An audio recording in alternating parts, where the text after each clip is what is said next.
اعوذ باللہ من الشیطان الرجیم بسم اللہ الرحمن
صدق اللہ العظیم.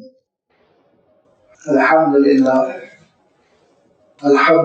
رب العالمین، الصلاة والسلام علی سید المرسلین وعلی آلہ واصحابہ اجمعین، اما بعد. سورۃ الطاعت کا یہ چوتھا رکوع ہے جس کے بھی آپ کے سامنے تلاوت کی گئی. اس رکوع کا آغاز ہو رہا ہے آیت نمبر 41 سے اور اختتام ہو رہا ہے آیت نمبر 64 پر. جملہ 23 آیتوں میں اللہ تعالیٰ نے بعض دیگر اور نبیوں کا تذکرہ فرمایا، جیسے کہ پچھلی آیتوں میں اللہ تعالیٰ نے حضرت ابراہیم علیہ السلام کا اور حضرت داؤد علیہ السلام کا اور حضرت سلیمان علیہ السلام کا تذکرہ فرمایا. سورۃ الصاد میں جو نبیوں کا تذکرہ آ رہا ہے اس کے سلسلے میں شروع صورت ہی میں نے یہ بات آپ کی خدمت میں عرض کی تھی کہ اس کا ایک بیک گراؤنڈ ہے، پس منظر ہے، ایک سبب ہے. اول سبب یہ ہے کہ اللہ تعالیٰ نے اس صورت میں اللہ تعالیٰ کے دین کی مخالفت، نافرمانی، سرکشی، بغاوت کا جو ایک اہم سبب ہوتا ہے اس کا تذکرہ فرمایا. میں نے عرض کیا تھا کہ کبھی یہ سبب جہالت ہوتی ہے، کبھی یہ سبب غفلت بنتا ہے، لیکن اس صورت میں اللہ تعالیٰ نے جس سبب کا تذکرہ فرمایا وہ ہے ضدی پن، جس کو ہم انانیت کہتے ہیں، میں پن، کہ میری رائے ہے، میں سمجھتا ہوں، میری خواہش ہے، میں اس کو نہیں چھوڑنا چاہتا. شروع میں تو یہ ایک اچھا ڈیسیشن رہتا ہے جو ثابت قدمی کہلاتا ہے.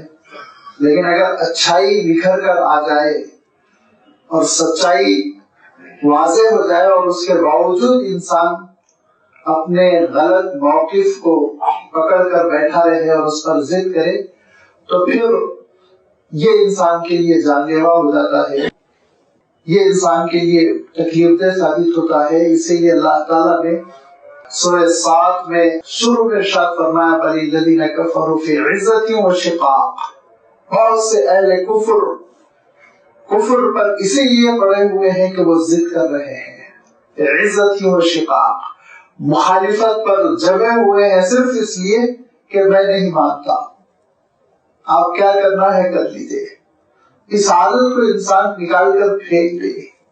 یہ عادت انسان کو کھوکھلا کر دیتی ہے، یہ عادت انسان کو تباہ اور برباد کر دیتی ہے، اور یہ عادت انسان کو ابو جہل ابو لہب بنا دیتی ہے جن کے سامنے حق واضح ہو چکا تھا، سچائی سمجھ میں آ رہی تھی، آپ صلی اللہ علیہ وسلم کی دعوت ان کو سمجھ میں آ رہی تھی، ہر چیز وہ پرکھ رہے تھے، دیکھ رہے تھے، لیکن میں پر یہ کیسے ہو سکتا ہے کہ میں اپنے سے کم عمر کی، میں ایک غریب آدمی کی بات مان لوں.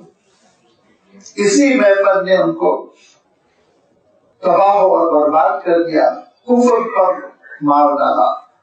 اللہ تعالیٰ ارشاد فرماتا ہے کہ ذرا نبیوں کی سیرت میں دیکھو، نبیوں کی حیات طیبہ میں دیکھو کہ کتنے وہ بندگی کے حامل ہوتے تھے انکساری، کہ اللہ تعالیٰ کی بات سمجھ میں آ جائے تو ایسی چھوٹی سی چیز میں جس کو ہم گناہ بھی نہیں کہہ سکتے ہیں، زیادہ سے زیادہ اگر ہم کہہ سکتے تو یہ کہ اجتہادی غلطی. کبھی کبھی ہوتا ہے انسان دو چیزوں کے درمیان ششپنج میں پڑ جاتا ہے کہ ان میں سے کون سی چیز اختیار کرے.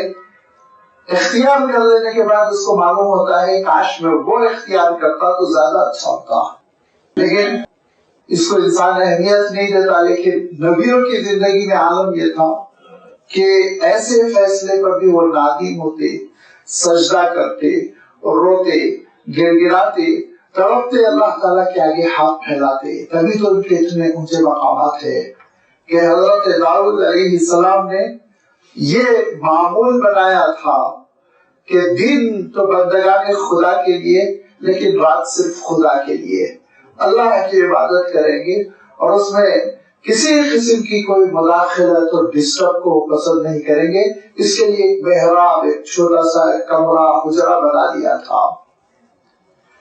حضرت داؤد علیہ السلام اپنے معمول کے مطابق رات میں عبادت کر رہے تھے کہ پہرے داروں کو چکما دیتے ہوئے، دیواروں کو پھیلاتے ہوئے دو شخص نمودار ہوئے، اور حضرت داؤد علیہ السلام نے دیکھا کہ رات کے اندھیرے میں دو شخص چلے آ رہے ہیں تو کچھ گھبراہٹ بھی محسوس کی کہ یہ کیا ہو گیا. لیکن ان دونوں نے عرض کیا کہ حضرت آپ گھبرائے نہ، ہم ایک چھوٹے سے مسئلے میں کیس لے کر آپ کے پاس آئے ہیں، اور کیس یہ ہے کہ ایک کے پاس 99 بکریاں ہیں، ایک کے پاس صرف ایک بکری ہے. جس کی 99 بکریاں ہیں وہ چرب زبان ہے، بولتا بہت ہے، لہذا وہ اپنی چرب زبانی سے وہ بیچارے کی جس کی ایک بکری ہے وہ بکری بھی ہتھیا لینا چاہتا ہے. اب حضرت داؤد علیہ السلام نے کیس کی سماعت فرمائی، توجہ دی، دلائل کو دیکھا، اس میں وقت لگا ہوگا، تعارف حاصل کیا ہوگا، کس بستی کے ہو، کہاں سے آئے ہو، اتنی رات کیوں آئے ہو، وغیرہ وغیرہ، اور پھر فیصلہ فرمایا کہ تمہارا ظلم ہے، تمہارے پاس 99 بکریاں ہیں اور اس بیچارے کے پاس ایک ہی بکری ہے، اور اس بکری کو بھی تم ہتھیا لینا چاہتے ہو. حضرت داؤد علیہ السلام کا جو گھنٹہ 2 گھنٹہ اس میں صرف ہوا، اچانک حضرت داؤد علیہ السلام کو یہ خیال آیا کہ یہ حرکت تو مجھ سے بھی ہو گئی کہ دن بھر تو میں بندوں کے لیے دیتا ہوں، رات میں نے اللہ کی عبادت کے لیے اٹھا رکھی تھی، اب اللہ تعالیٰ کا حصہ بھی بندوں کو دینے لگا. وہ جو ایک بکری ہے وہ بکری بھی 99 بکریوں میں ملتی چلی جا رہی ہے. یہ چھوٹا سا ایک احساس تھا، ایک غلبہ تھا حضرت داؤد علیہ السلام کا کہ گر پڑے، سجدہ ریز ہو گئے اور رویا، گر گڑایا، اللہ تعالیٰ سے معافی مانگی کہ مولا یہ نہیں ہونا چاہیے تھا کہ جو وقت آپ کے لیے میں نے خاص کیا تھا نمازوں کے لیے سجدوں کے لیے اس میں اس انٹرفیئرنس کو مجھے قبول نہیں کرنا چاہیے تھا. اتنے حساس حضرت داؤد علیہ السلام کہ جس چیز کو آپ غلطی نہیں کہہ سکتے گناہ نہیں کہہ سکتے کہ ایک اچھا فیصلہ کیا ظلم کے خلاف ایک فیصلہ کیا لیکن حضرت داؤد علیہ السلام اس کو دوسری نگاہوں سے دیکھ رہے ہیں. پھر آپ ہی کے جانشین حضرت سلیمان علیہ السلام بنے. اللہ تعالیٰ نے عظیم الشان سلطنت عنایت فرمائی اور حضرت سلیمان علیہ السلام تنہا اس سلطنت کے سربراہ ہے. عالم یہ ہے کہ لوگوں کی حکومت صرف اور صرف انسانوں تک ہوتی ہے. اللہ تعالیٰ نے حضرت سلیمان علیہ السلام کی حکومت میں ایسا ایکسٹینشن دیا اور اتنی توسیع رکھی کہ جنوں پر بھی آپ کی حکومت. وہ حضرت سلیمان علیہ السلام کا عالم یہ کہ آپ کی خدمت میں گھوڑے پیش کیے گئے. روایتوں میں آتا ہے 1000 گھوڑے تھے اور بہت ہی اونچے درجے کے اللہ تعالیٰ خود صافینات الجیاد فرمایا. جید قسم کے اعلیٰ نسل کے گھوڑے بڑے قیمتی ہوتے ہیں کروڑوں میں بکتے ہیں.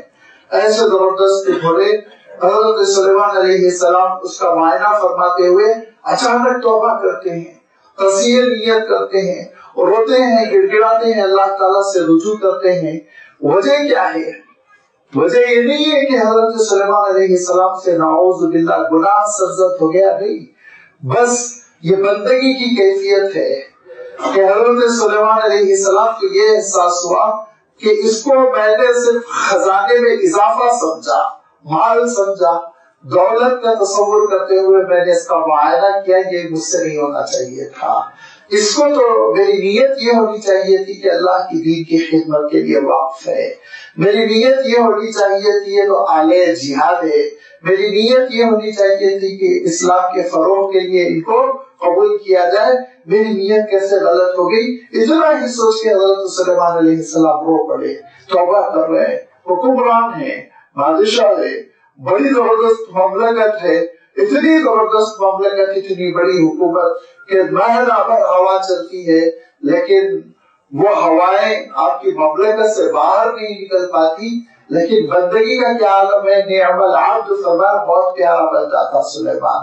وہ ہمارے دربار میں گر پڑتا تھا اور روتا تھا، گڑ گڑاتا تھا، اللہ تعالیٰ کو یاد کرتے تھے. یہ حضرت سلیمان علیہ السلام کی بندگی کی صفت، ضد نہیں.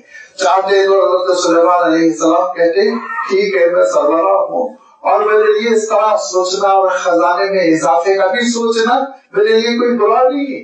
لیکن نہیں، ضد کو انبیاء علیہ الصلوۃ والتسلیم، انانیت کو میں پن کو قریب نہیں آنے دینا چاہتے تھے. بندگی ہی بندگی. اللہ کے رسول صلی اللہ علیہ وسلم رکوع بیٹھ کر ایسے کھانا کھاتے جیسے کوئی ڈرا ہوا غلام اور پھر کہتے اما انا فآکل کما یأکل العبد، میں تو غلاموں کی طرح کھانے کو پسند کرتا ہوں. اللہ تعالیٰ کی بندگی میرے اوپر، میرے وجود پر نظر آئے.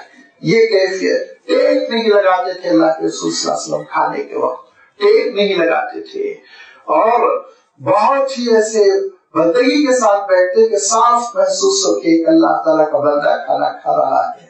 اللہ تعالیٰ نے ان واقعات کے تسلسل کو باقی رکھتے ہوئے اب ایک تیسرا واقعہ، ایک تیسری شخصیت حضرت ایوب علیہ السلام کا تذکرہ فرمایا. وَاذْكُرْ عَبْدَنَا ایوب، یاد کرو میرے بندے ایوب کو. پھر ذکر بھی فرمایا تو دیکھیے نبینا ایوب نے کہا عبدنا ایوب، میرے ایک بندے کا تذکرہ کرو جن کا نام ایوب تھا. حضرت ایوب علیہ السلام کے سلسلے میں یہ آتا ہے کہ وہ حضرت ابراہیم علیہ السلام ہی کے خانوانے سے تھے، حضرت اسحاق علیہ السلام ہی کی نسل سے تھے، اور بعض روایتوں میں یہ آتا ہے کہ حضرت لوط علیہ السلام کے نواسے تھے، جو خود حضرت ابراہیم علیہ السلام کے خاندان کے. آپ جانتے ہیں کہ حضرت لوط علیہ السلام وہ حقیقی بھتیجے تھے حضرت ابراہیم علیہ السلام کے. جو بھی ہو بہرحال حضرت ایوب علیہ السلام اللہ تعالیٰ کے نیک بندوں میں سے تھے اور اللہ تعالیٰ نے حضرت ایوب علیہ السلام کو نبوت سے نوازا. حضرت ایوب علیہ السلام کی جو نمایاں خصوصیت تھی وہ یہ کہ اللہ تعالیٰ نے بڑی مالداری عنایت فرمائی تھی، بہت امیر تھے اور اتنے ہی بڑے عبادت گزار تھے، اللہ تعالیٰ کی عبادتوں میں ہمدن مشغول رہنے والے۔ یہ حضرت ایوب علیہ السلام کہ آپ کا معاملہ یہ ہوا کہ اپنی عمر کے اچھے خاصے مرحلے کو پہنچے ہوئے ہیں کہ ابلیس نے ایک مرتبہ لوگوں کو پٹی پڑھائی اور کہا کیا تم لوگ ایوب ایوب کرتے رہتے ہو، اتنی دولت دینے کے بعد اللہ کی کوئی عبادت نہ کرے تو پھر کیا کرے؟ تو کرے گا ہی کرے گا۔ لہذا یہ روٹین کی چیز ہے، اللہ نے مالدار بنایا، ان کو بہت رئیس بنایا، غنی بنایا، کھاتے پیتے ہیں، محل نما گھر ہے، نوکر چاکر ہے، اور اس زمانے میں جو اصل مال سمجھا جاتا تھا وہ مویشی، اونٹ، بکریاں، یہ سینکڑوں کی تعداد میں ہے۔ تو اب اللہ کا شکر ادا کرتے ہوئے فارغ البال اللہ کی عبادت نہیں کریں گے تو اور کیا کریں گے؟ جب شیطان لوگوں کو بہکانے لگا تو اللہ تعالیٰ نے ارشاد فرمایا نہیں میرا بندہ ایوب کچھ اور بھی ہے، اس کی تصویر کے کچھ اور رخ بھی ہے جو تمہارے سامنے نہیں ہے۔ لہذا اللہ تعالیٰ نے یہ فیصلہ فرمایا کہ حضرت ایوب علیہ السلام کی آزمائش شروع ہو۔ آپ صلی اللہ علیہ وسلم فرمایا کرتے تھے کہ آزمائشوں کے معاملے میں سب سے زیادہ سنگین اور سخت مصیبتیں اور آزمائشیں نبیوں پر آتی، پھر جو ان سے عمل کے اعتبار سے جتنا قریب ہوتا ہے اتنی آتی ہے۔ لہذا جو آزمائشیں آتی ہیں اس میں گھبرانا نہیں چاہیے، آزمائشوں کو سمجھنا چاہیے کہ یہ امتحان ہے، ثابت قدمی سے انشاءاللہ میرے حق میں تبدیل ہو جائے گا۔ حضرت ایوب علیہ السلام کے لیے حالات بدلنے لگے۔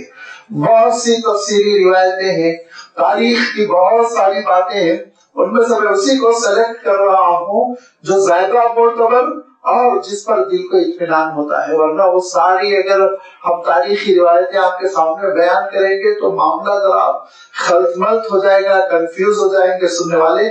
اسی لیے میں جو عرض کر رہا ہوں وہ مفسرین کی وہ روایت ہے جس پر انہوں نے زیادہ تر اعتماد کیا کہ ایک سیلاب آیا، زبردست قسم کا سیلاب آیا، اور اس سیلاب کی وجہ سے حضرت ایوب علیہ السلام کی حویلی بھی گر گئی جس میں آپ کے بال بچے اور خدام سو رہے تھے، اکثر و بیشتر وفات پا گئے۔ سیلاب آ کر چلے جانے کے بعد وبائیں پھوٹتی ہیں۔ اب الحمدللہ ایسے کنٹرول کر لیے گئے بڑے بڑے ڈیم بنا کر جس کی وجہ سے کم ہی سیلاب آتے ہیں، لیکن جن علاقوں میں سیلاب آتا ہے آپ وہاں معلوم کیجئے جب سیلاب آ کر چلا جاتا ہے تو بیماریاں پھیلتی ہیں، وبائیں آتی ہیں، کیونکہ گندگی پھیل جاتی ہے اور کیچڑ سڑ جاتا ہے۔ لہذا ایسے ہی کچھ وبائیں پھیلی، اور ان وباؤں میں ایک وبا یہ کہ حضرت ایوب علیہ السلام کی جلد پر زخم نکل آئے، جس کو آپ چاہیں تو خارش کہیے، اس قسم کے کچھ دانے تھے جو بگڑتے چلے گئے اور آپ کا جسم جو ہے وہ زخمی ہوتا چلا گیا اور بیماری پھیلتی چلی گئی، یہاں تک کہ عالم یہ ہوا کہ دھیرے دھیرے دھیرے دھیرے اب لوگ بھی ذرا حضرت ایوب علیہ السلام کی بیماری کی وجہ سے گھبرانے لگے، ایسا نہ ہو ان کے جلد کی یہ بیماری ہم کو لگ جائے۔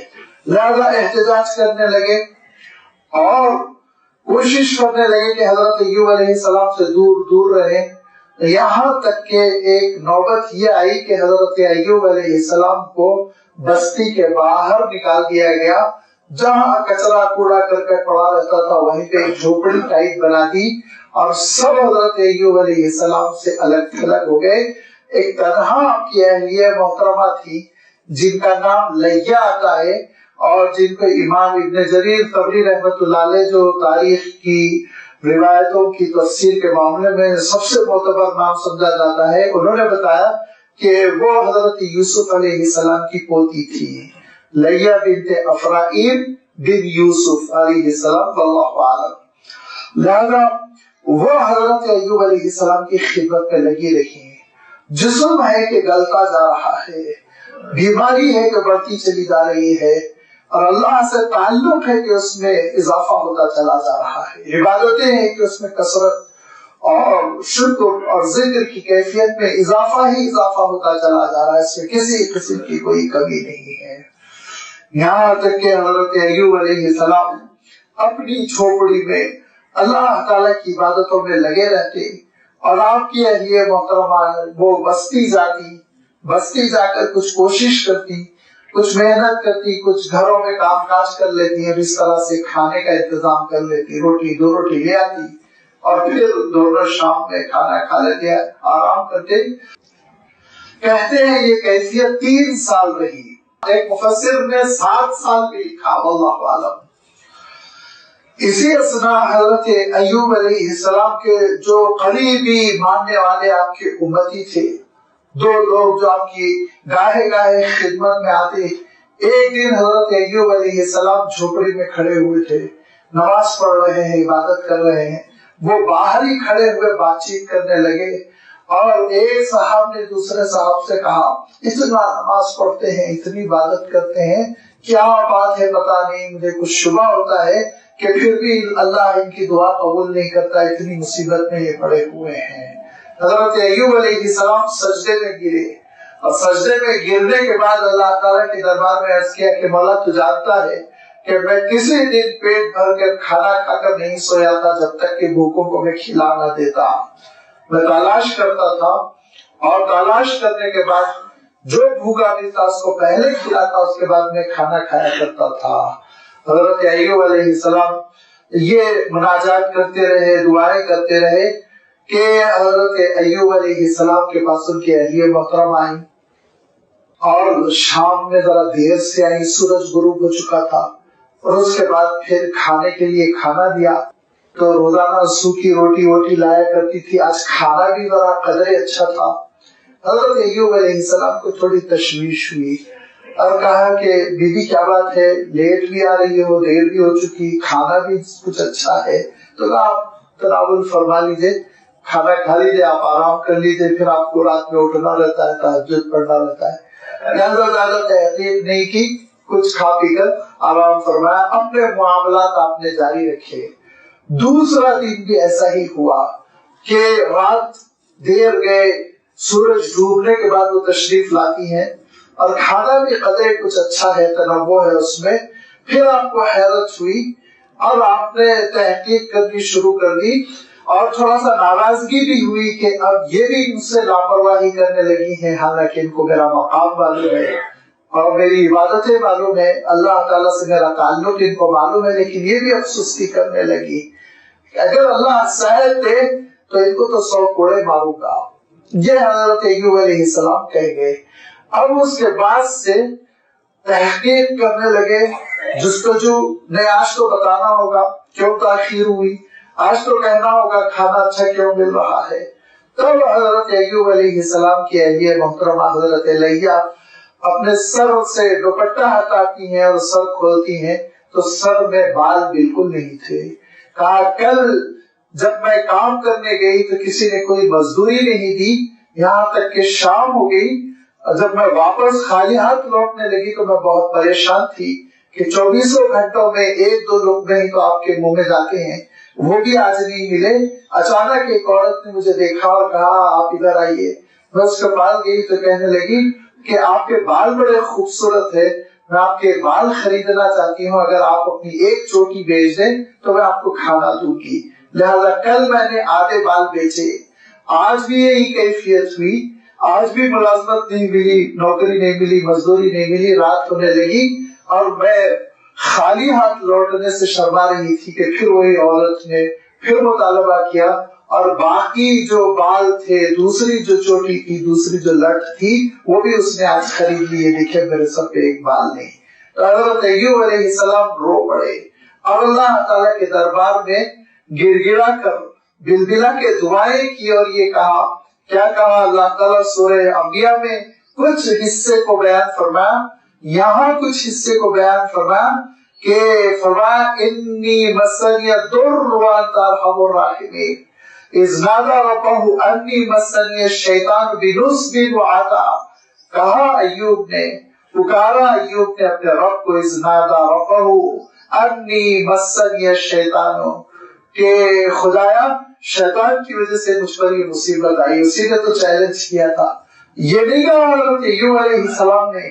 کمال عبدیت حضرت ایوب علیہ السلام کی مشاہدہ فرمائیے، بندگی کا بلند مقام، یہ نہیں کہا مولا تو نے آزمایا، یہ نہیں کہا اللہ کیا آزمائش میں آپ نے ڈال دیا، یہ نہیں کہا تو کیا کہا انی مسنیا الشیطان، یہ شیطان ہے جس کی وجہ سے اس تھکا دینے والی مصیبت سے، اس لمبی مصیبت سے میں دوچار ہو گیا، وعذابین، اور ایک سزا ہے، ایک عذاب کی سی کیفیت ہے، ایک مصیبت کی سی کیفیت ہے۔ اور فرمایا سورۃ الانبیاء میں اللہ تعالیٰ جو ارشاد فرماتا ہے وَأَنْتَ أَرْحَمُ الرَّاحِمِينَ، آپ بہت رحم کرنے والے ہیں، آپ پروردگار ایسے ہیں کہ آپ مہربانیوں کا معاملہ کرتے ہیں، خطا ہم سے ہوتی ہے، غلطی ہم سے ہوتی ہے۔ یہ ہے حضرت ایوب علیہ السلام کی حساسیت کہ ذرہ برابر ضد نہیں آئی، دربی نہیں آئی، غرور نہیں اپنی عبادتوں پر، بندگی ہے، اللہ تعالیٰ کے دربار میں سر جھکائے روتے ہوئے کہہ رہے ہیں کہ میں بندہ نادان ہوں، مجھ سے خطا ہوئی، آپ تو ارحم الراحمین، بخشنے والے ہیں، لہذا میرے ساتھ کرم کا معاملہ فرما دیجئے۔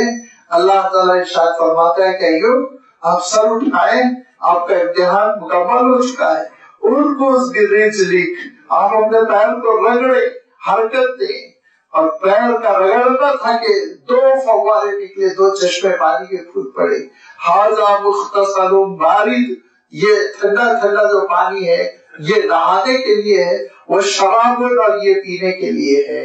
حضرت ایوب علیہ السلام نے اس چشمے سے غسل فرمایا اور دوسرے چشمے سے پانی نوش فرمایا، اور اس کے بعد سے پھر یہ دن بھر کی کیفیت ہے کہ حضرت ایوب علیہ السلام نے دعائیں کی، چشمہ پھوٹ پڑا، پانی نکلا، غسل فرمایا، پی لیا، اور اس کے بعد سے اپنی جھوپڑی سے باہر آ گئے۔ شام ہوتے ہوتے، یہ تیسرا دن ہے، شام ہوتے ہوتے آپ کی اہلیہ محترمہ پھر آئی، اور آنے کے بعد کہتی ہیں کہ خدایا یہ کیا ہوا، کہیں ایوب کو کتوں نے تو نہیں نوچ لیا، اس جھوپڑی میں ایوب رہتے تھے، کہاں چلے گئے؟ تو حضرت ایوب علیہ السلام نے مسکرا کے کہا بی بی میں یہاں کھڑا ہوں۔ کہنے لگے آپ مذاق تو نہیں کر رہے ہیں؟ اتنے خوبصورت، اتنے صحت مند تو تھے نہیں، ایوب ایک دن میں کیسے ہو گیا؟ حضرت ایوب علیہ السلام نے کہا کہ یہ اللہ کا حکم ہے، اس کی جانب سے مدد آ چکی ہے، اس نے مصیبت کو چھانٹ دیا، دور کر دیا، اور پھر اس نے وعدہ فرمایا وَوَهَبْنَا لَهُ أَهْلَهُ وَمِثْلَهُ مَعَهُمْ رَحْمَةً مِنَّا وَذِكْرَىٰ لِأُولِي الْأَلْبَابِ، کہ ہم عطا کریں گے اے ایوب آپ کو وہ ساری چیزیں جو آپ کے پاس تھی، ویسے ہی نوکر چاکر، ویسے ہی دولت، بلکہ وہ مِثْلَهُ مَعَهُمْ دو گنا کریں گے، جتنا تھا اس کو ہم ڈبل کر دیں گے، رحمتاً منا، ہماری جانب سے رحمتوں کی بنیاد پر مہربانی کرتے ہوئے، اور وذکریٰ لأولی الالباب، دانش مندوں کے لیے نصیحت کے سامان کے طور پر، کہ عقل سے وہ سمجھے، دانش مندی سے وہ سمجھے کہ اللہ کی اطاعت میں کیا فائدے ہیں، اللہ تعالیٰ کی فرما برداری میں کیا کیسی کامیابی ہے، وہ اندازہ کریں۔ آزمائشیں آتی ہیں امتحان لینے کے لیے، لیکن جب آزمائشیں چھٹ جاتی ہے تو پھر برکتیں، سعادتیں اور کامیابیاں ظاہر ہوتی ہیں۔ ضرورت ہوتی ہے کہ بندہ وہ قائم رہے عبادتوں پر، بندہ قائم رہے دعاؤں پر، ثابت قدمی پر، آزمائشوں کی وجہ سے اکھتا کر اللہ تعالیٰ سے شکوے شکایت نہ کرے۔ چھوٹی چھوٹی باتوں میں ہم شکوے شکایت کرنے لگتے، اور اللہ تعالیٰ محفوظ رکھے، خود اللہ تعالیٰ سے ناراضگی کا اظہار کرنے لگتے۔ بڑی نازیبہ حرکت ہوتی ہے، ایک ایک جملہ پکڑ میں آ جاتا ہے، اور اس کی وجہ سے پھر کبھی کبھی اللہ تعالیٰ کے فیصلے تبدیل ہو جاتے ہیں۔ بہت سوچ سمجھ کے کہنا چاہیے۔ کبھی کبھی ایسا ہوتا ہے کہ تھوڑی سی آزمائش آتی ہے اور ہم کہہ پڑتے ہیں میں یہی ملا تھا کہ اللہ تعالیٰ کو نعوذ باللہ، اللہ تعالیٰ تو آپ کا مقام بلند کرنا چاہ رہا ہے۔ آپ صلی اللہ علیہ وسلم ارشاد فرماتے ہیں کہ کبھی کبھی ایسا ہوتا ہے کہ ایک بندہ مومن اپنی عبادتوں کے اعتبار سے، اپنی ریاضتوں کے اعتبار سے، اپنی دعاؤں کے اعتبار سے بہت ترقی نہیں کر پاتا، متوسط درجے کا ہوتا ہے، میڈیم کلاس، اور اللہ تعالیٰ چاہ رہا ہے کہ وہ ولیوں جیسا ہو، اولیاء جیسی اس کے اندر صفت ہو، اور اللہ تعالیٰ یہ چاہ رہا ہے کہ اللہ تعالیٰ کے پاس اس کے مقامات بہت بلند ہو۔ اب یہ موصوف ہے کہ ویسی عبادت ہی نہیں کر رہے ہیں، نہ زندگی میں وہ عبادتیں ہیں، نہ وہ صدقات ہیں، نہ وہ خیرات ہے جو انسان کو ولی بناتے ہیں۔ لہذا آپ صلی اللہ علیہ وسلم ارشاد فرماتے ہیں پھر اللہ تعالیٰ یہ کرتا ہے ایسے بندے کو کچھ بیماریوں سے آزماتا ہے جن بیماریوں کی وجہ سے اس کے سارے گناہ پورے کے پورے ایسے جھڑ جاتے ہیں جیسے پتجھڑ کے موسم پہ پتے جھڑ جاتے ہیں، اور پھر اللہ تعالیٰ اس کو ولیوں کے مقام پر اٹھاتا ہے، پھر اللہ تعالیٰ اس کو اعلیٰ درجات عنایت فرماتا ہے۔ یہ آزمائشیں کیوں آتی ہے اس کی حکمت ہم نہیں جانتے، لہذا آزمائشوں پر شکوہ شکایت کرنا یہ نبیوں کے مزاج کے خلاف ہے، اور آزمائشوں پر اللہ تعالیٰ کے دین پر ثابت قدم رہنا یہ بندگی کا کمال ہے اور اس پر ملنے والا ہے۔ لہذا حضرت ایوب علیہ السلام کے اس واقعے میں کیا فرمایا؟ وَذِكْرَىٰ لِأُولِي الْأَلْبَابِ، یہ عقل مند انسانوں کے لیے اس پہ نصیحت کا سامان ہے، وہ سمجھ سکتے ہیں کہ کیسے اللہ تعالیٰ کے فیصلے ہوتے ہیں۔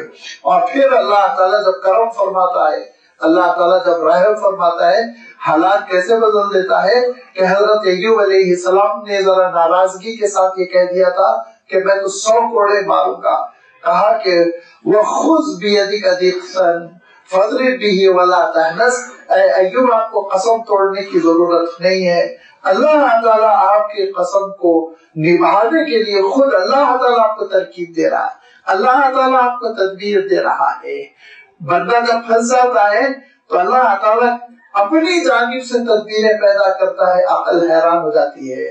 لہذا کیا تدبیر ہے؟ ارشاد فرمایا خذ بیدک ضغثا، آپ 100 تیلیاں والی جھاڑو جس میں 100 کاڑیاں ہو، جس کو آپ کاڑیاں کہتے ہیں، 100 کاڑی والی آپ ایک جھاڑو لے لیں، فضرب بھی، اور اس کے ذریعے سے آپ ایک مرتبہ ان کو ماریں تو یہ 100 کوڑے مارنے کے برابر ہو جائے گا اور آپ قسم توڑنے والے نہیں ہوں گے۔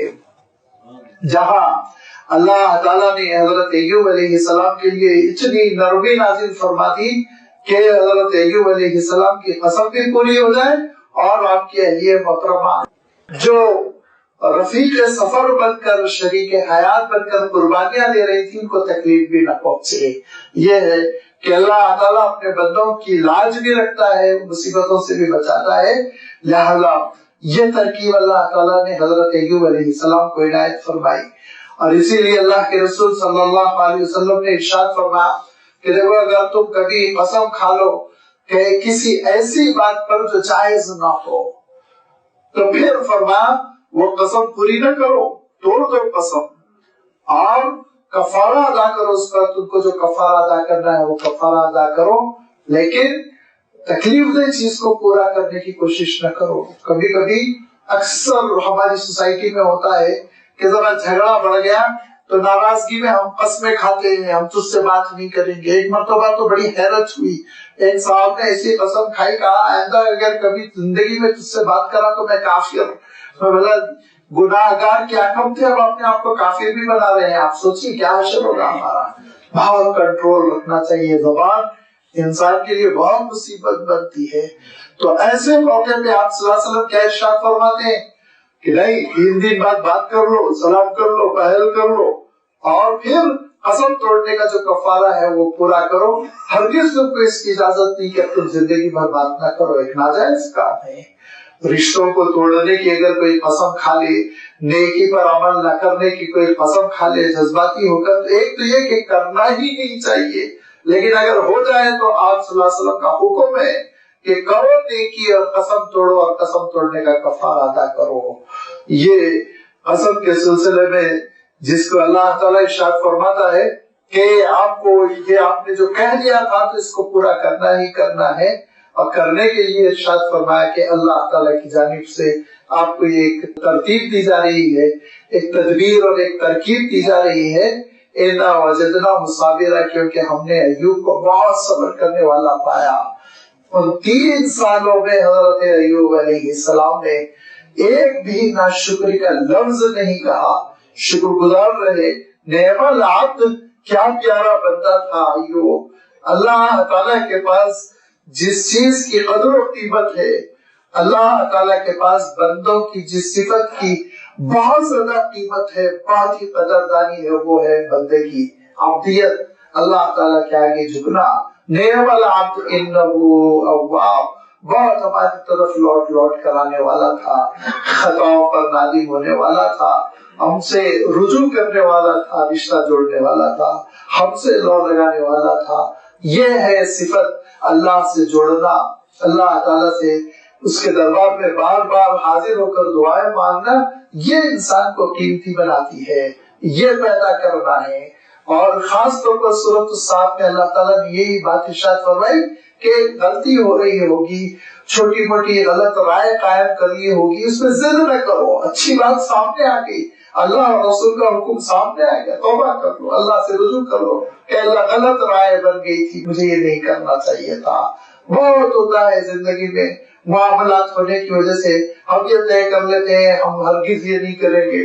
حضرت ابوبکر صدیق رضی اللہ تعالیٰ عنہ جب حضرت عائشہ رضی اللہ تعالیٰ عنہ پر منافقین نے تہمت لگائی تو ابو مصطح نامی آپ کے ایک رشتہ دار وہ بھی غلطی سے، غلط فہمی سے اس افواہ کے، اس بہتان کے پھیلانے میں لگے، یہاں تک کہ اللہ تعالیٰ نے برات نازل فرما دی سورۃ النور میں۔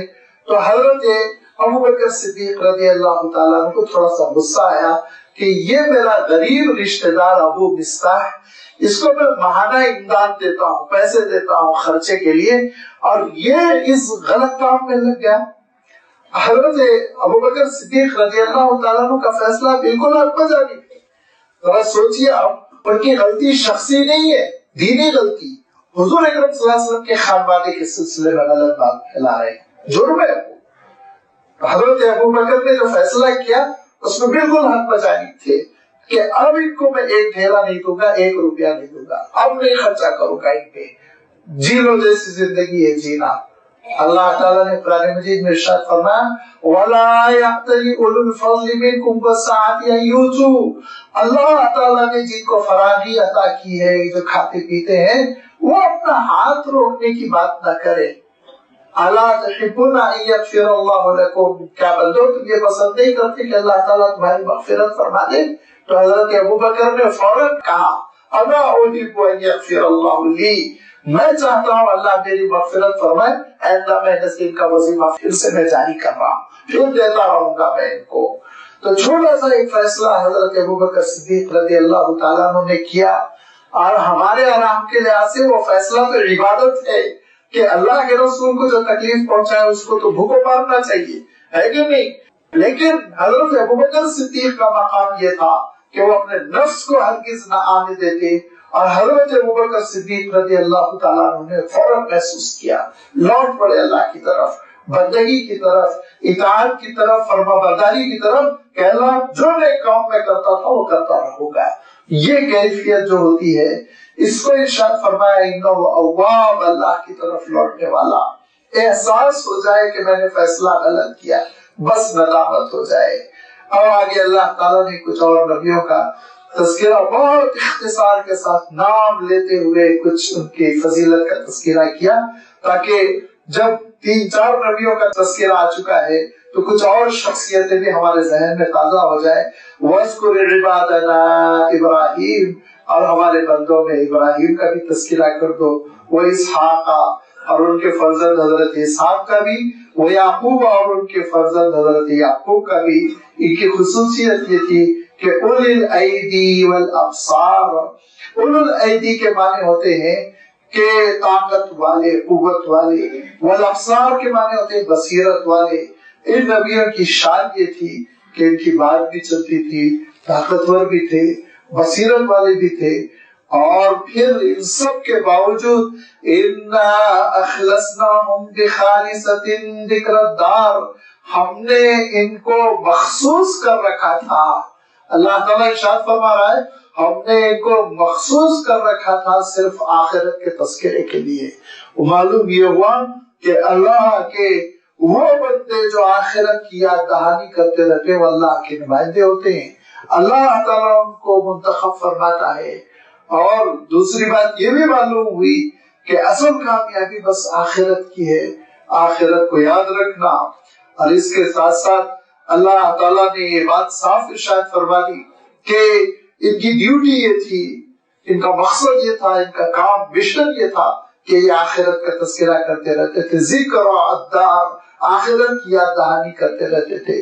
آج مسئلہ یہ ہے کہ اگر آخرت کی یادداشت زیادہ کرنے لگے تو لوگوں کو سمجھ میں آتا ہے کہ پرابلمس اور ایشوز پہ تو بولتے ہی نہیں، بولتے ہیں تو وہی زمین کے نیچے کی باتیں.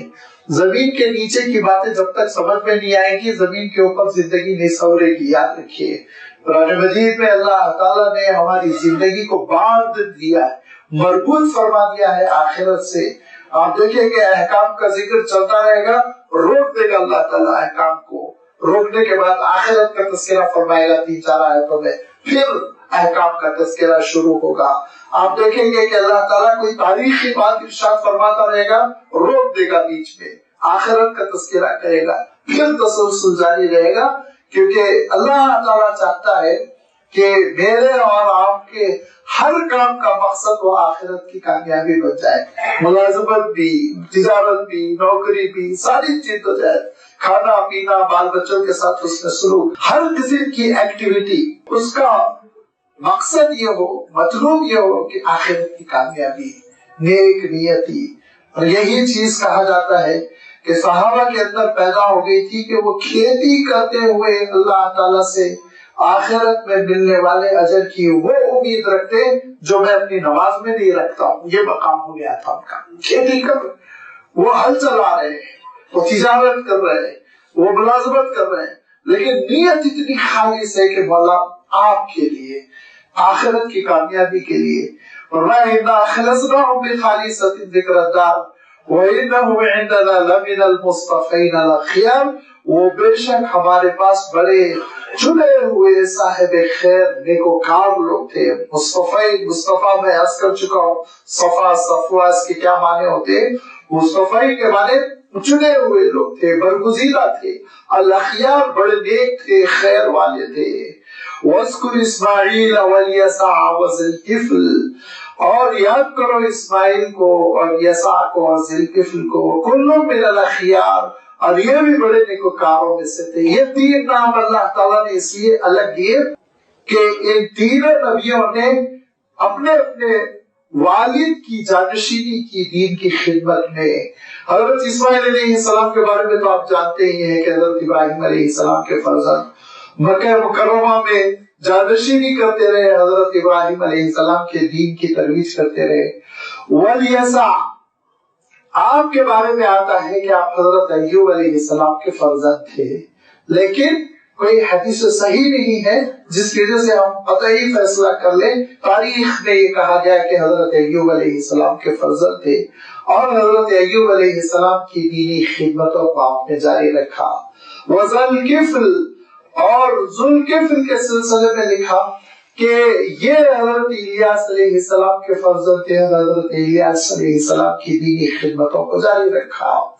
کہتے ہیں کہ جب اخیر میں حضرت الیاس علیہ السلام کو یہ محسوس ہوا کہ وقت چل چلاؤ ہے، بچنا مشکل ہے، تو آپ نے وعظ فرمایا اور اس میں کہا کون ہے جو 3 چیزوں کی مجھے شیورٹی دے. ہم لوگ بھی بہت جانشین بناتے رہتے ہیں اپنے بیٹوں کو، لیکن حضرت الیاس علیہ السلام کی ان نصیحتوں کو دیکھیے یا ان وصیتوں کو دیکھیے. آپ نے فرمایا کون ہے جو مجھے 3 باتوں کی ضمانت دے تو میں اپنے اس کار نبوت میں اس کو جانشین بناؤں گا. نمبر 1 کہا دن پر روزہ رکھنا، کوئی دن بغیر روزے کے نہیں گزرنا. نمبر 2 ارشاد فرمایا تہجد قضا نہیں ہونا، تہجد وہ ہر روز ادا کرنا. اور نمبر 3 اطلاع ہو کہ فلاں بھوکا ہے اور پھر اس کو گوارا نہ کرنا، اس کے کھانے کا انتظام کرنا. کسی کے بارے میں اطلاع نہ ہو الگ بات ہے، لیکن کسی کے بارے میں پتہ چل جائے کہ گھر کھانے نہیں ہے تو پھر اس کی ذمہ داری کہ وہ چاہے کھانے کا انتظام کرے. اگر یہ 3 باتوں کا مجھ سے عہد کرتا ہے تو میں اس کو اپنی جانشینی دوں گا. تو آپ کے فرزند اٹھے اور آپ کے ہاتھ پہ بیعت کی، کہا میں ابا یہ 3 کام کروں گا. اور چونکہ کفالت انہوں نے لے لی اسی لیے ان کا لقب ہو گیا ذوالکفل، کفالت لینے والے، ذمہ داری لے لینے والے.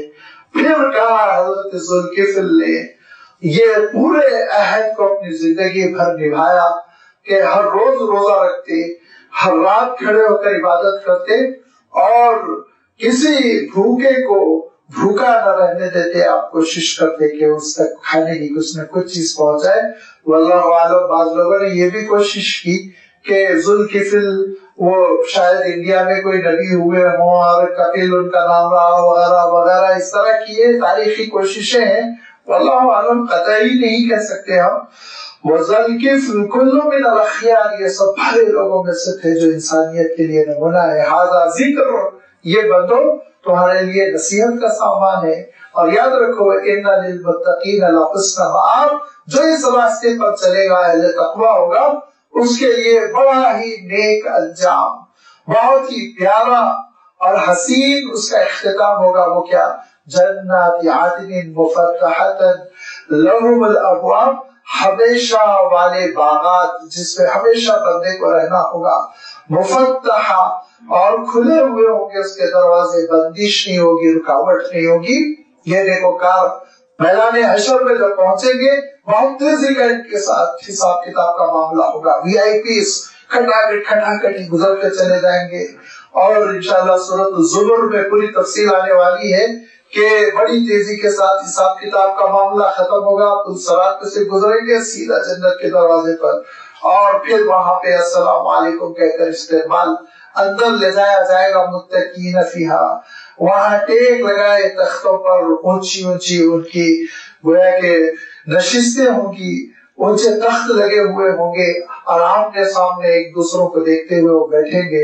یدعون فیہا بفاکہۃ کثیرۃ وشراب، اور وہ طلب کریں گے میوے جات کو، الگ الگ قسم کے میوے ان کی خدمت میں لائے جائیں گے، وہ شراب، اور بڑے مشروبات ہوں گے۔ عربی میں جب شراب کہا جاتا ہے تو اردو والا شراب نہ سمجھی، عربی میں شراب کے معنی ڈرنک، پینے کی چیز، اسی لیے میں نے ترجمہ کیا مشروبات۔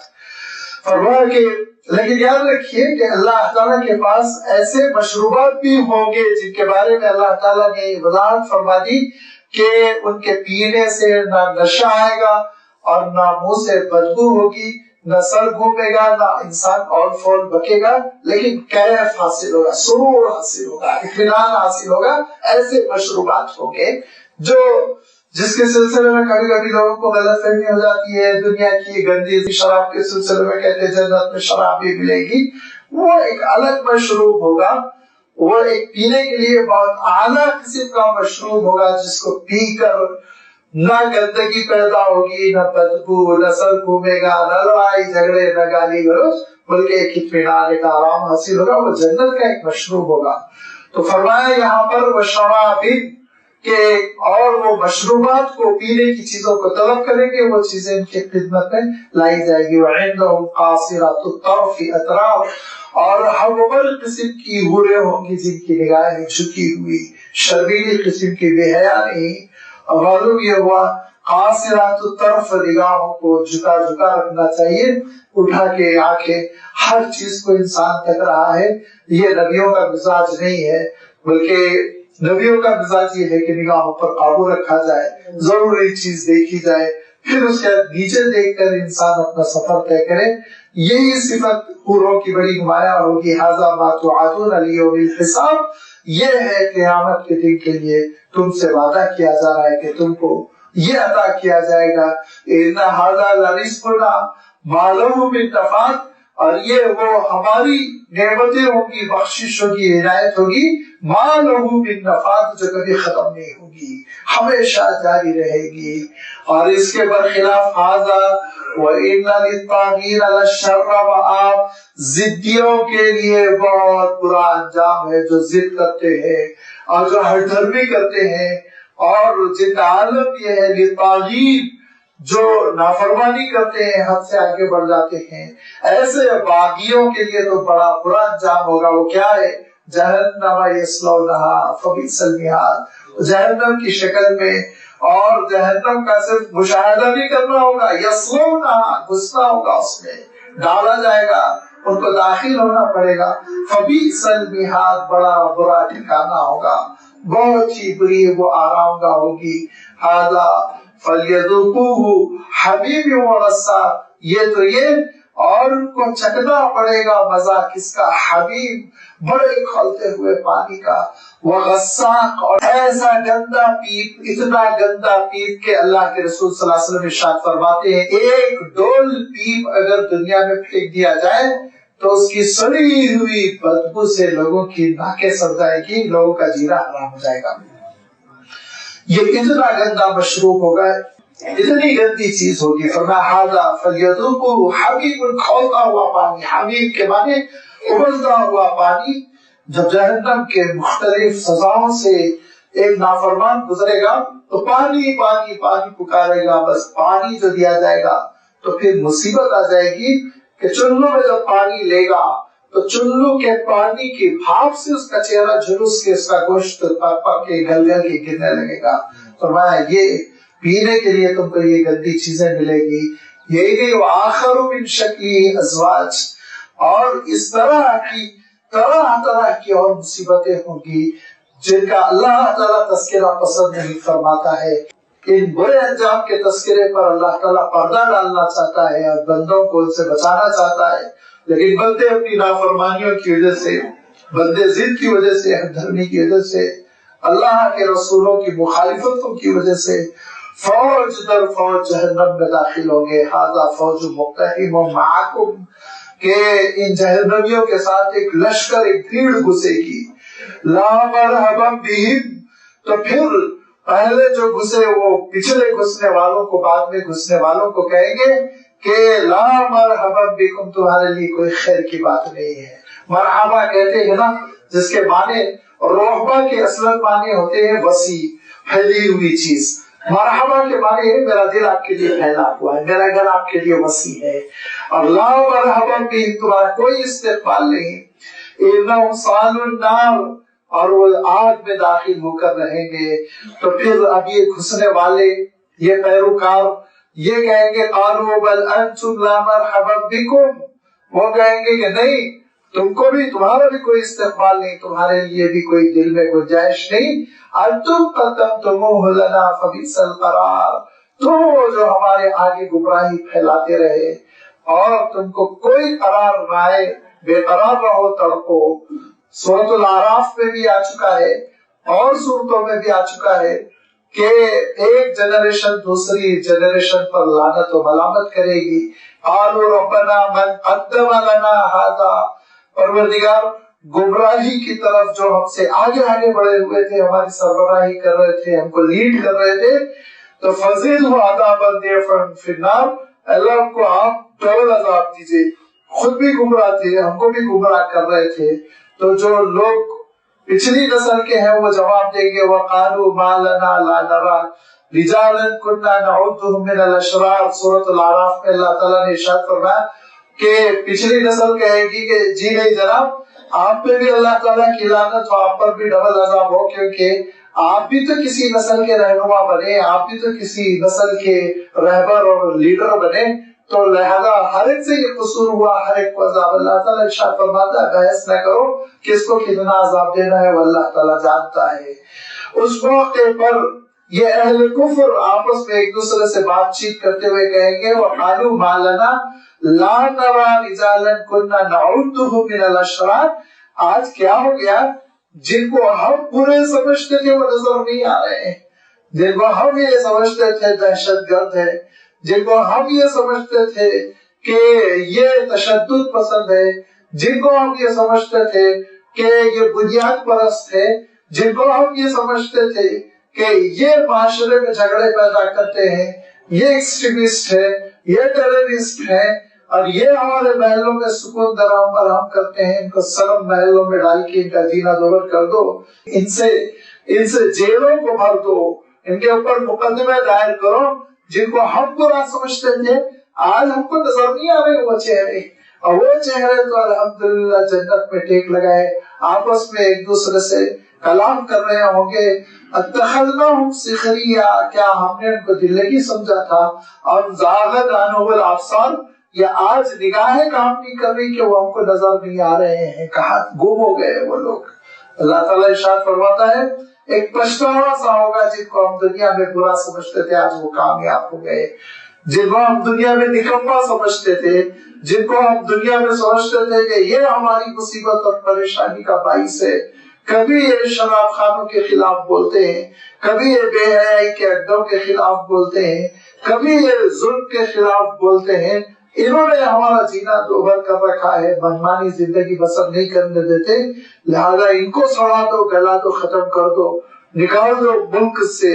اور ان کے خلاف ہم دنیا میں سازشیں کرتے تھے، آج وہ جنت میں آرام سے بیٹھے ہوئے ہیں اور ہم یہاں تڑپ رہے ہیں۔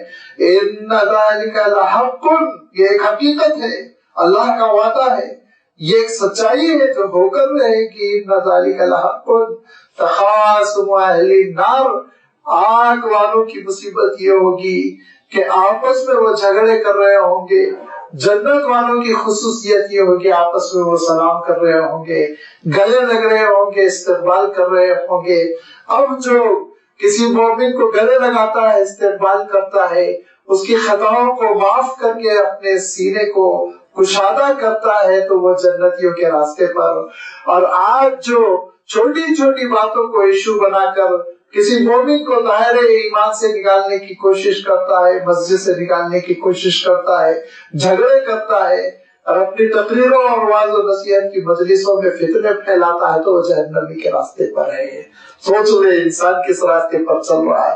جنت محبتوں کا مرکز ہے، جہنم نفرتوں کا منبع ہے۔ دل میں اگر نفرتیں ہیں تو جہنمیوں کی صفت ہے، دل میں اگر محبتیں ہیں تو جنتیوں کی صفت ہے۔ اللہ تعالیٰ ہم سب کے اندر جنت کی صفت پیدا کر دے۔ اسی چیز کو اللہ کے رسول صلی اللہ علیہ وسلم نے اپنی دعوت میں پیش کیا تھا، اور یہ سلسلہ حضرت آدم علیہ السلام سے چلا آ رہا ہے کہ اللہ کی بات مان لینا، بندگی پیدا کرنا، ضد نہ کرنا، اور حضرت آدم علیہ السلام کے خلاف ابلیس کے ضد کرنا، اللہ کی بات نہ ماننا اور پھر برے انجام تک پہنچنا۔ اللہ تعالیٰ نے آگے حضرت آدم اور ابلیس کا تذکرہ فرمایا، انشاءاللہ اس کی وضاحت آئندہ اتوار آپ کی خدمت میں رکھی جائے گی۔ وآخر دعوانا ان الحمد للہ رب العالمین۔